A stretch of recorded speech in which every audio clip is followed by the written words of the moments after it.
السلام عليكم ورحمة الله وبركاته للجميع. مرحبا بكم معايا في مطبخ فردوس. كنتمنى يلقاكم الفيديو ديال اليوم في اتم الصحة والعافية ان شاء الله يا ربي. اليوم جيتكم بواحد فيديو جديد، فيديو عبارة على حلوة ديال تدوازاتاي. حلوة كتكون هشيشة وفي نفس الوقت لذيذة، كتعجب الكبير والصغير. يلا معايا باش تشوفوا طريقة التحضير والمقادير في نفس الوقت. عندي 250 غرام ديال الزبدة، عندي فانيلا، كاس ديال السكر سنيده، والقبصه ديال الملحه، شويه ديال الملح. غادي نخلطوا السكر والزبده مزيان حتى يذوب لينا السكر ديالنا في الزبده، ونضيف عليهم 2 بيضات ونعجن العجنه مزيان تذوب لينا ديك الزبده. من بعد ما كتذوب الزبده كنضيف عليها 2 معالق ديال النشا. النشا كيخلي الحلوه ديالنا تكون هشيشه. اللي عنده النشا ممكن يديروا، اللي ما عندوش راه من طبيعه الحال غتجي هشيشه حيت فيها الزبده. كنضيفوا كاس ديال الزيت وكنخلطوا مزيان داك الزيت مع الخليط كامل حتى تيتجانس لينا الخليط ديالنا. وكنضيفوا من بعد الدقيق.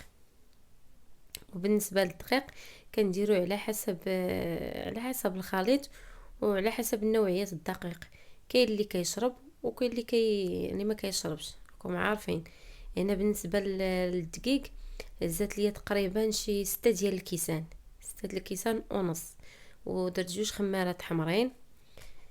وكتخلطي العجينه ديالك حتى تحصلي على واحد العجينه اللي هي رطبه ولينه في نفس الوقت، باش تجي الحلوه ديالك تجي هشيشه ورطبه. الا كانت العجينه قاصحه ديال اي حلوه كتجي الحلوه قاصحه. وكنضيف تقريبا هنا واحد 3 المعالق ديال الشعريه الفيرميسين اسود.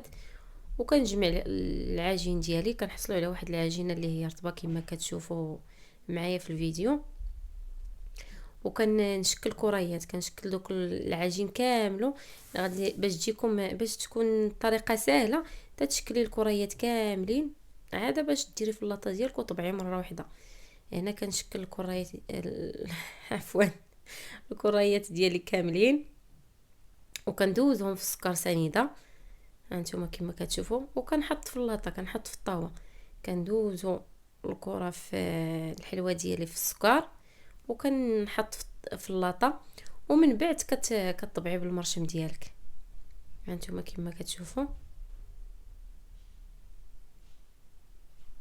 بالنسبه للمرشم ضروري دوزيه من السكر ولا من الدقيق باش مبقاش لصق لك الحلوه في المرشم.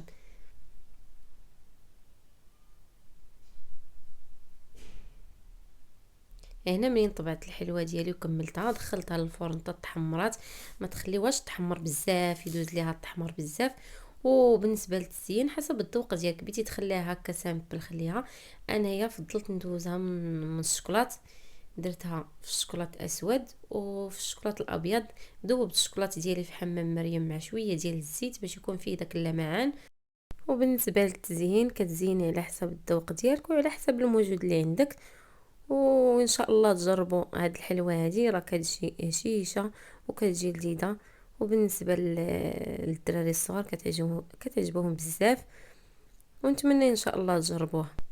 وهذا هو الشكل النهائي اللي كنحصلوا عليه.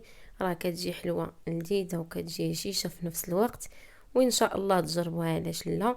وكنتمنى الفيديو ديال اليوم ينال الاعجاب ديالكم، وما تبخلوش عليا باللايكات ديالكم والكومونتيرات المحفزه اللي كتحفزني كتشجعني باش نزيد لقدام ان شاء الله.